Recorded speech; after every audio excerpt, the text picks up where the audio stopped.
हा ही एवढी मोठी तुळशीची माळ बघा ना. आणि हे लाकडाची आहे का? कशी? ही छोटी झाली आणि त्याचीच ही एवढी मोठी तुळशीची माळ. पाहिले का तुम्ही कधी? नाही पाहिलेच नाही. तुम्ही नाही पाहिली तर मी कधी पाहणार?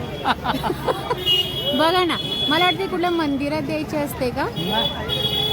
तर कोण कशासाठी घेणार आहे? मला नक्कीच कमेंट करून सांगा. काय? स्वतःच्या देहासाठी सुद्धा तुळस वापरते. चला. पूजेसाठी वापरते. नाम आता ही आमची मोठी माळ नामाची आहे बघा. नेहमी नाम चालू. ती माहिती आहे मला, पण मी ही तर पहिल्यांदा अशी बघते. चला चला चला चला, तुळशीच्या माळा मिळतात.